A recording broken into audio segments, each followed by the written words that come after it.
In regards to the May 19th article, "Entire Community Applauds Hawkeye," I feel the need to say, no, the entire community does not applaud Hawkeye. The sanitation workers who will be cleaning up around the crime scene for days won't be applauding, nor will the attorneys dealing with the wholly predictable lawsuits brought by the suspects. Applause, however, is the only thing Mr. Barton had in mind when he made a spectacle out stopping what amounted to a property crime with undue force and a disregard for civil rights. For a country that nominally opposes fascism, I find it appalling how often we collectively swoon over some costumed thug trampling over supposedly inalienable rights in the defense of some nebulous ideal of law and order. If we leave our fate in the hands of the unaccountable few, we deserve whatever future they make for us. Advancements in human science promise a future far safer than what they can provide, teeming with possibility. But sadly, we seem content with the bread and circuses of capes. George Tarleton, Hayward, California. Ultimately decided not to file a report. I took all of Sunday night off to clear my head, thinking of all the little compromises and betrayals of my principles that led me here. Somehow, in my desire to repair the world, I find myself allied with the very people that destabilize it. They are what they've always been. I have only myself to blame. I knew what the devil's bargain would entail. Tony thought I wouldn't notice, but he took Terrigen from the containment facilities, like it was a parent's car to be borrowed for a joyride. And when I caught him, pointed out the unacceptable risk he took, he flashed me a stark smile and shrugged, like a charming schoolboy who believes he will face no consequences. And he won't. Who would hold Iron Man accountable? None of them answer to any laws or authority. He is who he has always been, and I am that I am. My voice will not be heard.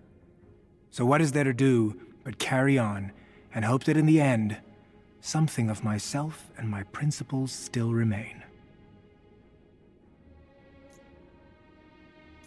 Monica says that her regenerative formula is my only hope. There will be significant side effects. Considering where the cancerous growths are, I must assume it will affect my cognition.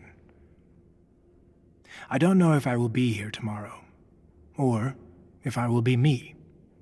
M has suggested recording my thoughts prior to her treatments, to review afterwards. Recalling what I wrote may give me a sense of continuity between treatments, as my mind is irrevocably altered. The resentment I quietly nursed for the last 5 years flows like a torrent. Everything that has happened to me, to the world, could have been avoided if it were not for their arrogance. Make no mistake, I am dying because of the actions of the Avengers. A-Day proved to me what I already knew.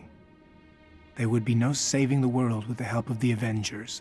The world needs to be saved from them.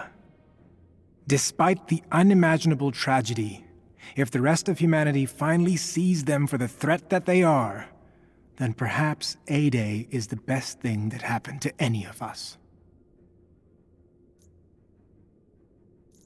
Before A-Day, I labored under the misconception that through diligence I could work my way up, through the myth of meritocracy, until I was in a position to elevate the world.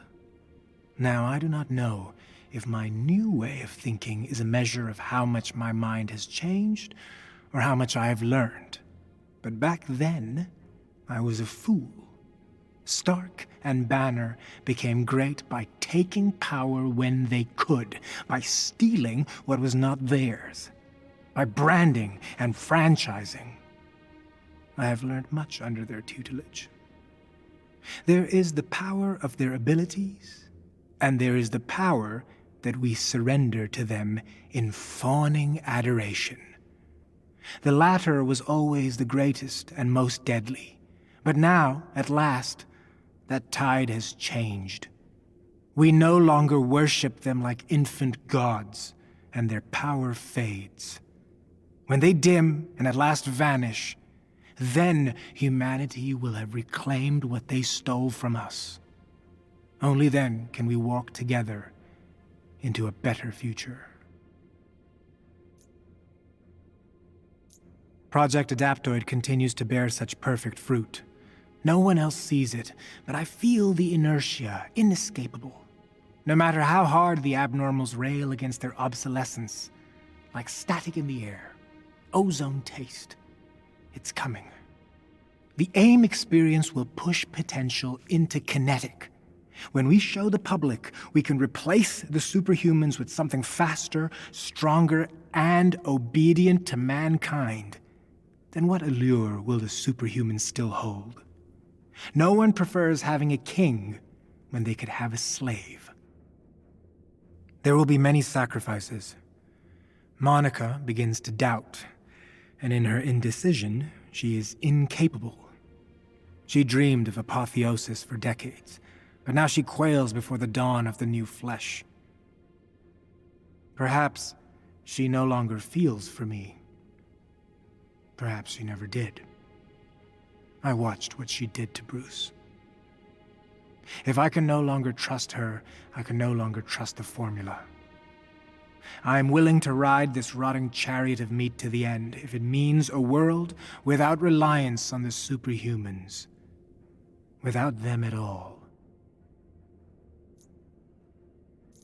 Monica is dead, by my will. Her usefulness was at an end long ago, and her betrayal and lies were enough to condemn. Her death makes my purpose clear. All else is ephemeral. For mankind to survive, the superhumans must be expunged, down to the memory. Dark Terrigen, altered from the original form thanks to our research, is lethal to inhumans. Distribution is a mere afterthought. We have had the ability and the infrastructure. We only lacked the courage and will. In one day, I can reduce the inhuman population by 99.15%. So I will become an instrument designed for what I must do. For killing. A perfect mind inside a nightmare body. A mental organism designed only for killing. George Tarleton was an artifact of a past that no longer exists. MODOK is the way forward. I will drag us all beyond this prison of meat and matter. You are ash beneath a focused lens. I am the sun. Turn your faces to me, abnormals and humans alike. I am the mechanism of your ascension.